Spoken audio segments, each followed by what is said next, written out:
Hello बच्चों, आप सभी कैसे हैं? अच्छे हैं? Very good. तो आज है विज्ञान की क्लास जिसमें हम पढ़ेंगे दाब। हालांकि मैंने बल एवं दाब दोनों लिखा हुआ है। हम बल पढ़ चुके हैं, बहुत अच्छी तरीके से पढ़ा है कि बल क्या होता है, बल के कितने प्रकार हैं, ये पढ़ा है ना। तो आज हम पढ़ेंगे दाब, लेकिन दाब पे जाने से पहले एक बार बल तो फिर से पढ़ना पड़ेगा, है ना। तो बल क्या था, हमने पढ़ा था कि बल जो है वो क्या है, पुश एंड पुल, है ना। मान लो तो हमने दरवाजे का एग्जाम्पल देके समझाया था, और समझा देते हैं। पत्थर है, पत्थर को अगर आप धक्का दे रहे हो तो आप पुश कर रहे हो, खींच रहे हो, पुल कर रहे हो, यही तो बात है। तो इस तरीके से बल जो है दो रूप में लग जाता है। और क्या समझाया था बल के बारे में? बल के लिए दो चीज़ें ज़रूरत है। एक तो वह वस्तु जिस पे बल लगाया जा रहा है, और एक वो जिसके द्वारा बल लगाया जा रहा है। जैसे कि अगर मान लो मैं इसको इधर कर रही हूँ तो किस पे बल लगा रही हूँ? मैं पेन पे बल लगा रही हूँ। और किसके द्वारा बल लगाया जा रहा है? मेरे हाथ के द्वारा बल लगाया जा रहा है। या कोई चीज़ मैं खिसका रही हूँ उधर की तरफ, तो उस पर बॉल को हम धक्का दे रहे हैं, तो किस पे? बॉल पे बल लगाया जा रहा है, और किसके? हाथ के द्वारा बल लगाया जा रहा है। या हाथ छोड़ो, आप सबको खेलना तो बहुत पसंद है ना। मतलब आप कहोगे मैम ये कोई बात है, खेलना तो बच्चों को पसंद ही होता है। तो आपको बहुत सारे खेलों के भी नाम याद होंगे, बोलिए फटाफट से। तो सबसे पहला नाम जो आता है ना, जिसके बच्चे गली गली में, बच्चे बड़े सब दीवाने, वो क्या है? क्रिकेट। क्रिकेट में क्या होता है? एक बैट्समैन होता है, बॉलर होता है, और फील्डर होते हैं, है ना। अब बैट्समैन क्या करता है? बैट पे बॉल घुमाता है, और बॉलर क्या करता है? बॉल को फेंकता है। तो आप सोचो, बॉलर ने बॉल फेंकी, यानी बॉल कैसी थी? स्थिर थी, और उसको गतिमान कर दिया। किसके द्वारा? बल के द्वारा। बैट्समैन ने क्या किया? गतिमान वस्तु, जो गतिमान बॉल आ रही थी, उसको मार के अपने बैट से उसकी दिशा बदल दी। यानी यहाँ दोनों चीज़ें हो गई। क्या? कि एक तो स्थिर वस्तु को बल के द्वारा गतिमान किया जा सकता है, और गतिमान वस्तु को रोका भी जा सकता है। रोकने का एग्जाम्पल चलो एक और दे देती हूँ मैं। फुटबॉल। फुटबॉल में देखा है, उसमें क्या होता है? प्लेयर्स होते हैं, और एक तरफ गोलकीपर खड़ा रहता है ना। अब प्लेयर्स मार मार के बॉल फुटबॉल लेकर आते हैं, और गोलकीपर क्या कर देता है? उसको रोक देता है। यानी गतिमान बॉल को वो अपने बल के द्वारा स्थिर भी कर सकता है, और जैसे उसकी डायरेक्शन भी चेंज कर सकता है, वापस फेंक देता है ना, गोल नहीं बनने देता है। तो कुल मिला के कहना ये हुआ कि बल से गतिमान वस्तु को स्थिर किया जा सकता है, स्थिर वस्तु को गतिमान किया जा सकता है, और वस्तु की डायरेक्शन भी बदली जा सकती है, और उसकी शेप भी बदली जा सकती है। बदली जा सकती है ना। भाई मम्मी को आटा गूंथते हुए देखा है कैसा होता है? और गूंथ गूंथ के मम्मी ऐसे ऐसे कर देती है कि उसको आप कैसे भी शेप में ला सकते हो, उसके शेप को चेंज कर सकते हो। तो ये सब चीज़ें हम बहुत सारे एग्जाम्पल्स के साथ हम पढ़ चुके हैं। एक चलो मैं एक एक्टिविटी यहाँ पे, मतलब आप लोग एक्टिविटी क्या है एक्चुअली, आप लोग अक्सर कर घर में करते होंगे। आप सोच रहे होंगे क्या मैम ड्राइंग बनाने लग गई है ना। ये मैंने बना दी है एक बाल्टी। अब ये मैंने बना दी है एक दूसरी बार। अब इसमें क्या थोड़ा कलर कर दूं क्या इसमें? अरे रे खुल जा। इसमें देखिए ये भरा है पानी, और ये कैसी है? खाली बाल्टी। ये खाली है, और ये पानी इसमें भरा हुआ। अब आप बता दो कौन सी बाल्टी भारी होगी? तो आप करते रहते हो ना, बाल्टियाँ तो भर भर के उठाई जाती हैं पानी से भरी हुई। तो ऑफ कोर्स आपको पता है कि भरी हुई बाल्टी ही भारी होगी। यानी इसमें हमें क्या बात पता चली कि बल में क्या होता है? परिमाण होता है ना। परिमाण होता है। ठीक, एक बात बल के बारे में हो गई बात। और क्या पता चलता है? भाई बल की डायरेक्शन भी तो बदली जाती है, दिशा बदली जाती है या नहीं बदली जाती है? आप बल को ऊपर से नीचे कर सकते हो, नीचे से ऊपर वस्तु को कर सकते हो, दाएं से बाएं, बाएं से दाएं, पूरब से पश्चिम, पश्चिम से उत्तर, पश्चिम से उत्तर, दक्षिण, मतलब आप सब तरफ इसके बल लगा के दिशा बदल सकते हो। यानी बल में क्या होती है? दिशा होती है। ठीक है, बल में दिशा होती है। तीसरा इम्पॉर्टेंट पॉइंट, बल का कुछ मात्रक होता है? ऑफ कोर्स होता है। SI में मात्रक क्या है बल का? न्यूटन। भाई मात्रक तो होना बहुत ही जरूरी है। अगर आप बल निकाल के उसका मात्रक नहीं निकलो किसी भी चीज़ का, बल का क्या, तो आपका सवाल अधूरा है, नंबर कट सकते हैं। इसलिए मात्रक होना ज़रूरी है। तो आज हमने ये जो 3 चीज़ें थोड़ा और बढ़ाई हैं जिससे कि आप दाब से आगे कनेक्ट कर सको कि बल में क्या होता है, परिमाण होता है, बल में दिशा होती है, और SI में मात्रक होता है बल का। बल के ही बारे में बात हो रही है, न्यूटन होता है। यहाँ तक आप इस बात को अच्छे से समझ गए। इसको मैं मिटा देती हूँ। अब जब आप ये बात समझ चुके हो तो अब आप दाब भी समझ लोगे। अब मैं दाब को समझाने के लिए ऐसा करती हूँ, पहले चित्र बना देती हूँ, फिर उसके बाद में मैं आती हूँ। मैंने एक बर्तन लिया जिसमें ना ये क्या भरी हुई है, ये रेत भरी हुई है, पानी नहीं है। मैं इसको ऐसे ऐसे कर दूँ, हाँ आपको लगेगा कि ऐसे ऐसे पानी को दिखाया जाता है ना, ये रेत है। और इसमें भी रेत है, रेत बन गई। अब आपने एक में जो ईंट है डाली, ईंट, ये ईंट है, भैया मैं लिख दूं, वही आपको लगे क्या चीज़ डली हुई है, ईंट। और इसमें मैंने ईंट डाली है कुछ इस तरीके से। आप ये प्रैक्टिकल करके देखना अपने घरों में कि आप एक में तो ईंट को ऐसा खड़ा खड़ा डाल दो वर्टिकल, और एक में ऐसा लेटा लेटा हॉरिजॉन्टल डालो। अब आप बताइए कि इसमें ईंट जो है, किस में ईंट रखने से किसका रेत ज़्यादा धंसेगा, अंदर ज़्यादा जाएगा? सोच के देखना। तो अंदर जो जाएगा धंसेगा सीमेंट, वो इसका सीमेंट लिख दूं जिससे बाद में भी आ जाएगा। सीमेंट ज़्यादा धंसेगा, ज़्यादा अंदर की तरफ जाएगा, अंदर जाएगा। क्यों? क्योंकि इसका आप एरिया देखो, संपर्क तल, जो इसका संपर्क तल है इसका कम है रेत से, और इसका संपर्क तल इतना ज़्यादा है, और इसका संपर्क तल एरिया, एक एरिया मतलब ये ए मतलब एरिया, इसका संपर्क तल कम है, इसका संपर्क तल ज़्यादा है। तो आपको प्रेशर का फॉर्मूला मैं लिख दूँ, आप उससे एकदम समझ जाओगे। P से दिखा रही हूँ मैं, F मतलब फोर्स और A मतलब एरिया। अब आप ये समझ लो कि इसमें जो P है वो डायरेक्टली प्रोपोर्शनल है F के, मतलब F बढ़ेगा तो P बढ़ेगा। इसका भी मैं एग्जांपल लूँगी, मैंने पहले इसका लिख दिया। और ये है A का इन्वर्सली प्रोपोर्शनल, मतलब A बढ़ेगा F कम, A ज़्यादा, मैंने क्या फिर वही रिपीट कर दिया, A ज़्यादा F come, A come F ज़्यादा।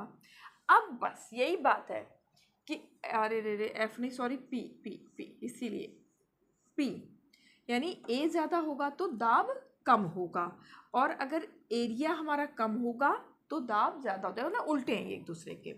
अब इसमें देखिए एरिया क्या है, कम है ना, तो कम होने की वजह से ईंट का दाब ज़्यादा पड़ेगा, और सीमेंट, रेत, मिट्टी जो भी कुछ है वो ज़्यादा धंस जाएगा।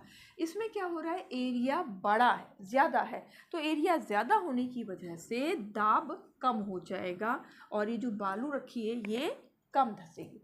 आपको क्या ध्यान देना है, इस चीज़ को एकदम से ध्यान में रखना है। अब ये समझ गए। अब मैं एक दूसरा एग्जाम्पल देती हूँ, ऐसे चित्र बनाती हूँ। मुझे लगता है चित्रों से आपको शायद ज़्यादा समझ में आता है। ये मैं ऐसे ही लिखा रहने देती हूँ। अब मैंने इसमें क्या किया है, थोड़ा और नीचे बना लेती तो सही रहता, पर चलो ठीक है। अब इसमें अब क्या करना है मेरे को, मान लो कि मैंने कुछ भी चीज़ एक ईंट ही रखी, ऐसे रखती है। अभी मैं बाद में कुछ बनाऊंगी, इसको भी मिटाई दो, दोबारा लिख दूंगी, मेरे चित्र के लिए जगह कम पड़ रही है। इसमें अभी आप देखना, अभी पूरा चित्र हो जाने दो। आप कहोगे क्या कर रही है ये मैम। अब ये ये ईंटें हैं और अभी इतनी ईंट से काम नहीं चल रहा है, अभी मेरे पे इस पे कोई ईंट नहीं है। अब मैंने इसमें एक ईंट और बढ़ा दी, ठीक है। और इसमें ये एक ईंट है और एक ये दूसरी, मतलब ये दो ईंटें बढ़ा दी। थोड़ी इसको पतली कर लूँ, आपका पता नहीं है, कहने लग जाओ कि वो तो मैडम एक ही ईंट आपने बड़ी सी रख दी। अब आप इसमें देखिए, इसमें सब में रेत फिर से भरा हुआ है। जो हमने ये वाली, जिसमें कि हमारा केवल एक ईंट थी, इसमें कुछ बालू धसी, लेकिन जिसमें ज़्यादा थी उसमें बालू और ज़्यादा धस गई। इसमें और ऊपर दिखा देती हूँ मैं, ऐसे ज़्यादा सही रहेगा, है ना। इसमें बालू थोड़ी सी धस गई, जिसमें मैंने और दो दो ईंटें रख दी हैं, इसमें तो बालू और भी ज़्यादा धस गई। ये तो चलो चित्र तो है ही मेरा, पर जो भी है आपको ये बात भी समझ में आ रही होगी कि अगर हम एक ईंट रखेंगे तो बल क्या है, कम लगेगा, तो रेत कम धसेगी, रेत कम धसेगी, वर्ड लिख देती हूँ। इसमें क्या है, एक ईंट हमने और ऊपर से रख दी, यानी इसमें बल और ज़्यादा बढ़ गया, तो इसमें रेत और ज़्यादा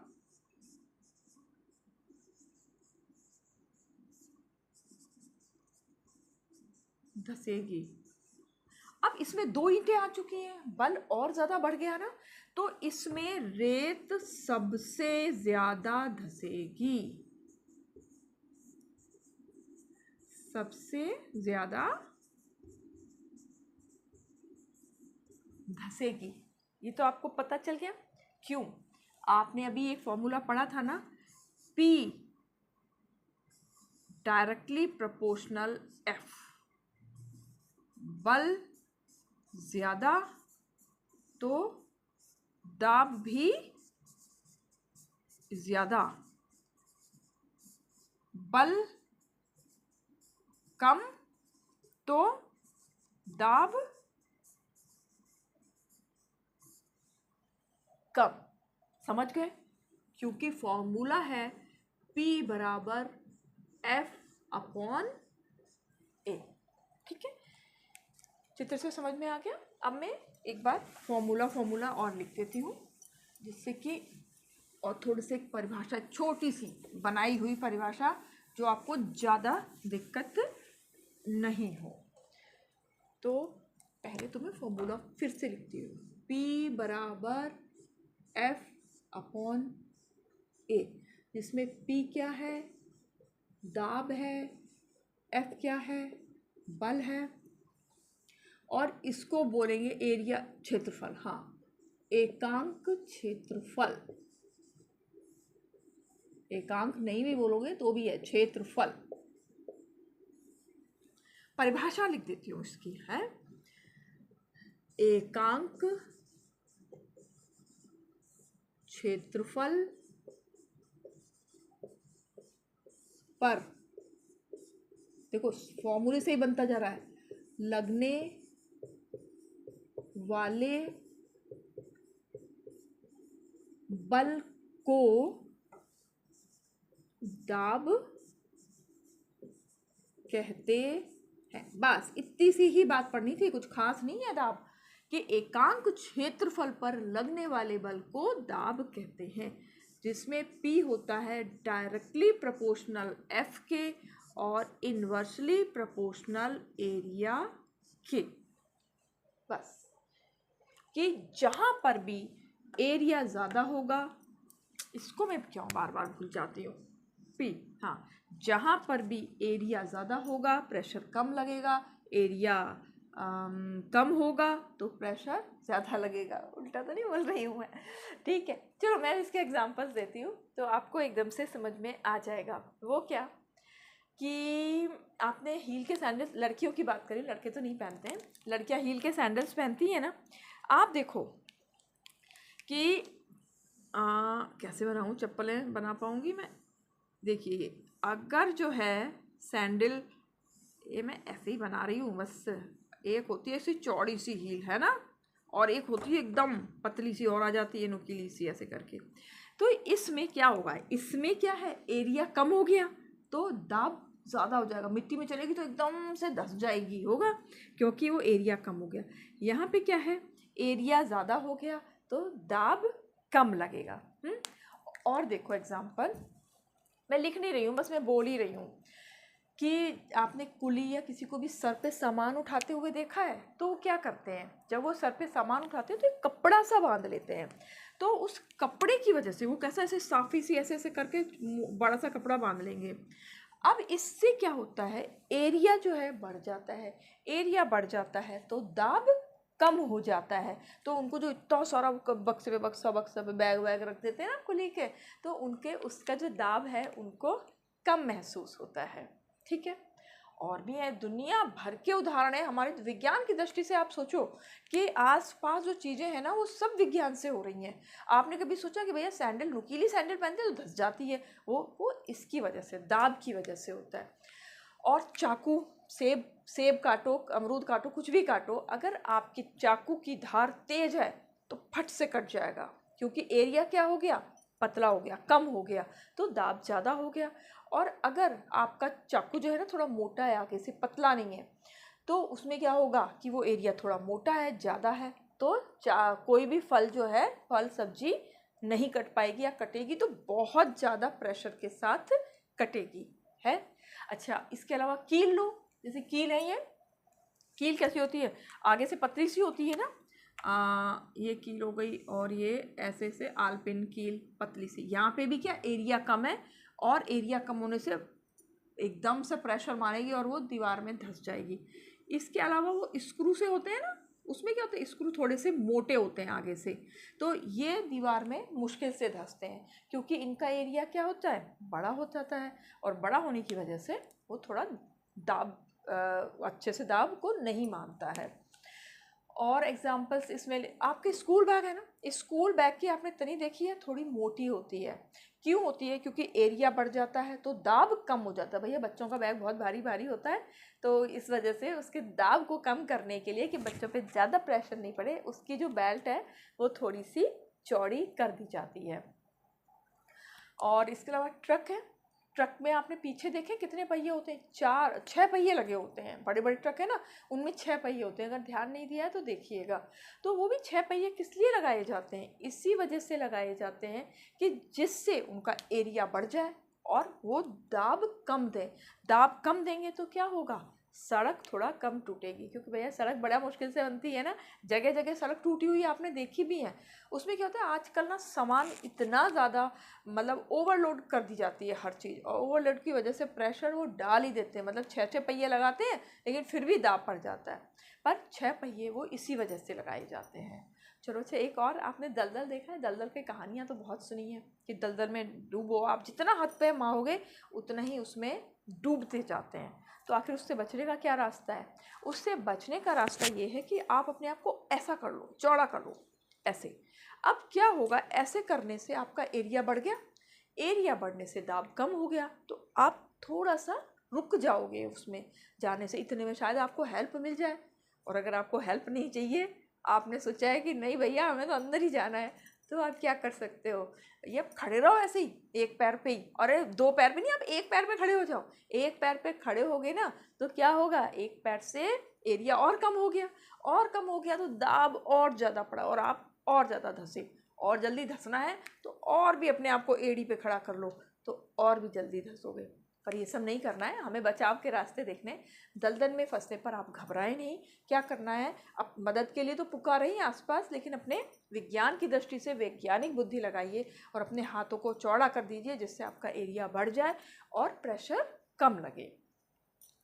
इसके अलावा आपने होली के टाइम पे पिचकारी चलाई है ना, पिचकारी क्या होता है आपने देखा है, अगर आप पिचकारी को ना पूरा फुल भर लो एकदम खींच के, तो क्या होता है, जितना भरोगे उतना ही दाब तेजी से लगेगा। ऐसे ही नल है, नल का भी क्या है, आपने जितना ज़्यादा खोला उतना ही प्रेशर ज़्यादा आ जाएगा। चलो मैं एक ना मैं आप ये वाला प्रैक्टिकल करके देखना कि एक ना ये बॉटल है, शायद आप में से बच्चे ऐसे करते भी हैं। इस बॉटल में क्या है, पूरे में पानी भरा हुआ है, यानी जो पानी है वो क्या है, बॉटल की दीवारों पर क्या डाल रहा है, दाब डाल रहा है ना, यहाँ पे दाब डाल रहा है। अब मान लो मैंने इस पे छेद कर दिए कुछ, अब इस छेद से क्या होगा भाई, पानी ने तो प्रेशर मारा ही, लेकिन अब ये छेद हो गए और छेद में से पानी बाहर आने लग गया। तो ये किसकी वजह से हो रहा है, ये दाब की ही वजह से हो रहा है। और इसमें जितना एरिया कम होगा उतना ही दाब होगा और पानी उतना ही तेजी से निकलेगा। और बलून में अब दाब को अगर जानना है तो बलून का भी है, फूंक मारते हैं बलून फूलता है कैसे, हमारे जो मुंह की हवा है वो कहाँ पे दाब मारती है, उसके बलून की दीवार पे दाब मारती है और उसकी वजह से बलून फूल जाता है। लेकिन उसमें कर दो छेद तो क्या होगा, फू फू फू फूक मारते रहोगे, दाब तो पड़ेगा लेकिन उसकी वजह से वो वहाँ से निकल जाएगा और बलून जो है वो फैल नहीं पाएगा। तो मैंने मेरे ख्याल से ना मैंने अभी तक आपको दाब के बहुत सारे एग्जाम्पल जितने भी मुझे याद से थे वो मैंने आपको बता दिए हैं। अब आपको कौन से नए एग्जाम्पल्स दाब के याद है जो मैं भूल रही हूँ या मुझे समय नहीं याद आ रहा है, आप मुझे कमेंट बॉक्स में लिखकर बताइएगा। तो बस आज के लिए इतना ही काफ़ी है और अपने कमेंट्स ज़रूर दीजिए, आपको समझ आ रहा है नहीं आ रहा है, आपको पढ़ाना कैसा लग रहा है, तो थोड़ा लाइक भी कर दिया कीजिए और मेरे चैनल को सब्सक्राइब कीजिए, अपने फ्रेंड्स वगैरह को शेयर करिए जिससे कि थोड़ा सा लोग ज़्यादा देखें और ज़्यादा फ़ायदा हो। इसमें NMMS हो चाहे नवोदय हो, उसमें आपका सिलेक्शन और आसानी से हो। तो अगले वीडियो तक आप अपना ध्यान रखिए, तब तक के लिए बाय बाय।